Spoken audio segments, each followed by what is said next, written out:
Good afternoon, everyone, and thanks for staying with us until this very last session.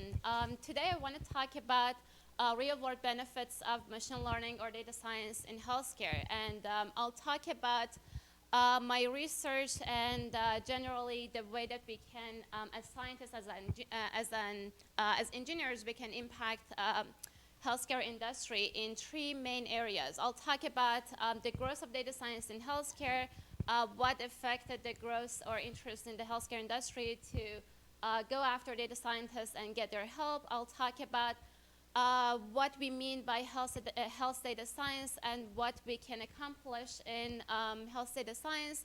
And then the last thing is I'll talk about some applications of health data science in the applied machine learning lab that I'm running in the CSD department. So I'll start with answering the question that where did we have the growth in the data science in healthcare, and data science was emerged and growth in different disciplines, same as the field of healthcare. But the point that we had the most interest in data science contribution in the healthcare field was the point that we had the vast amount of data sources or data that was collected in the healthcare industry available to the researchers.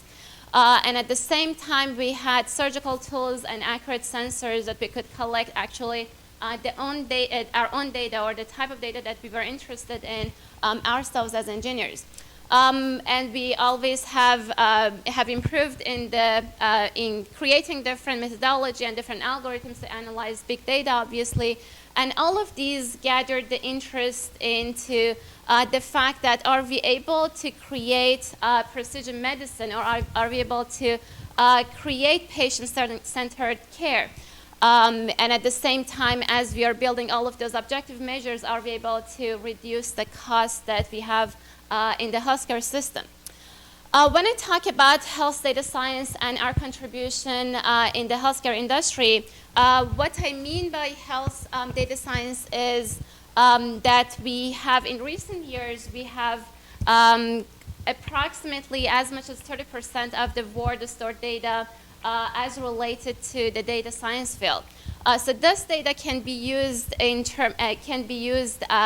the value of that data can be realized at the time that we can kind of translate and transform that data into the knowledge representation or different visualization that we can provide to the clinicians in order for them to make better predictions.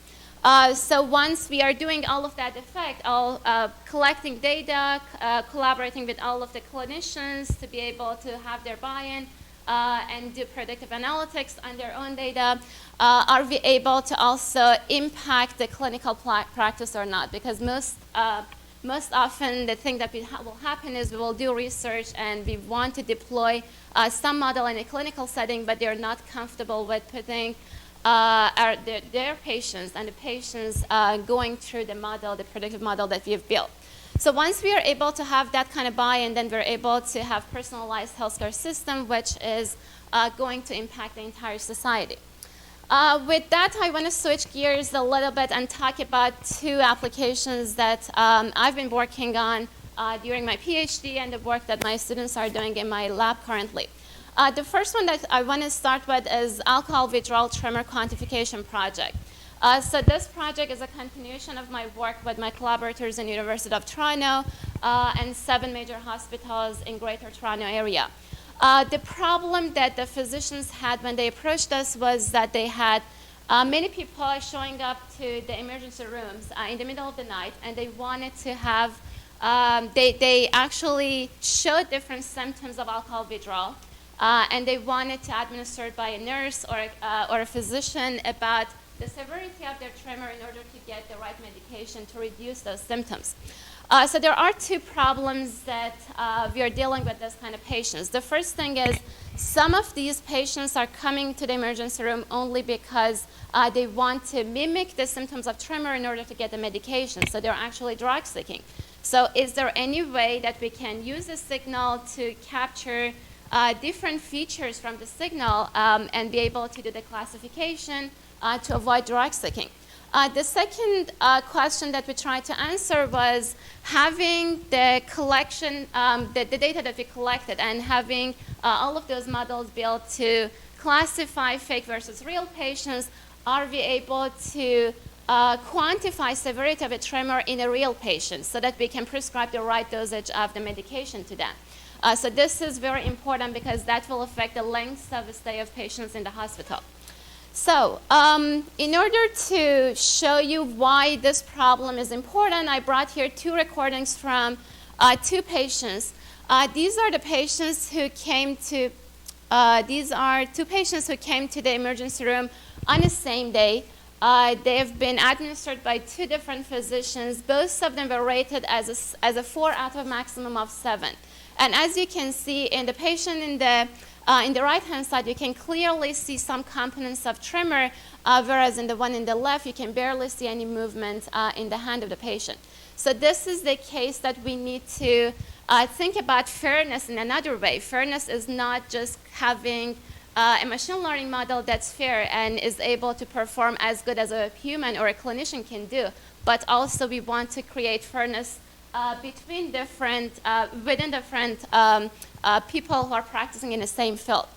To tell you a little bit more at a very high level about the way that we analyze this signal that we collected from these patients, I brought here 4 spectrograms that helped us to do both of the tests that we were approaching. So we translated the data into a time frequency domain. And what we looked at is the ways that we can extract features from all of these spectrograms so that we can figure out which patient is faking the tremor.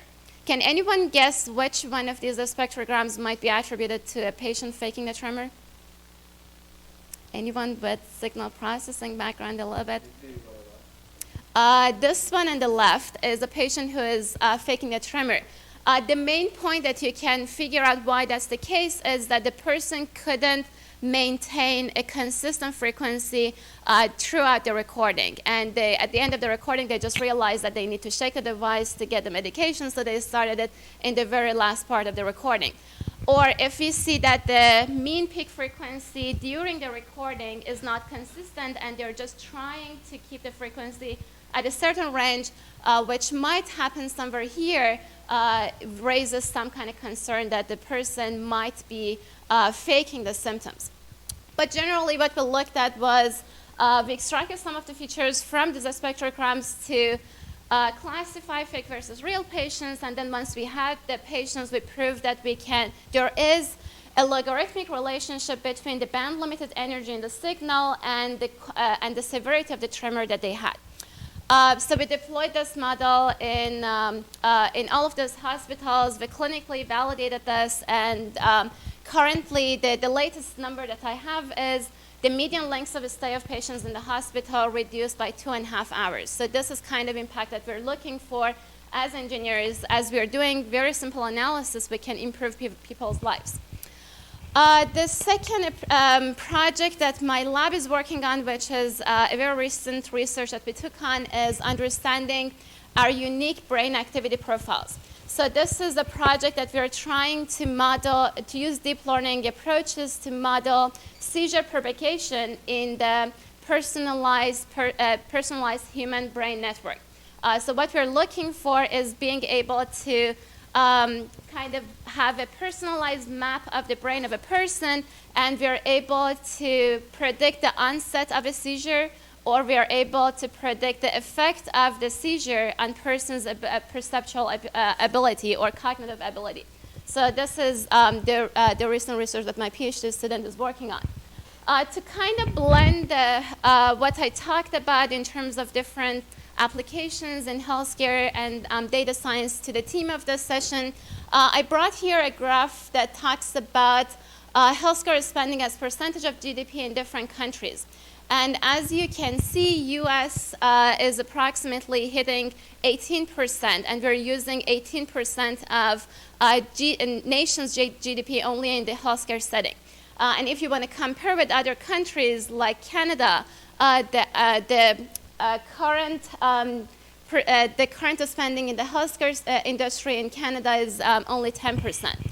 Given that in Canada, everyone in the country, they have free healthcare coverage, and we don't have that here in the States. Not that this is the only focus of having involving in the healthcare industry as engineers or as scientists, but this is only one way that we can kind of improve the quality of life, improving the quality of patient care generally in the country and in the society. With that, I would wrap up the presentation, and I would be happy to talk to you offline if there is any other questions.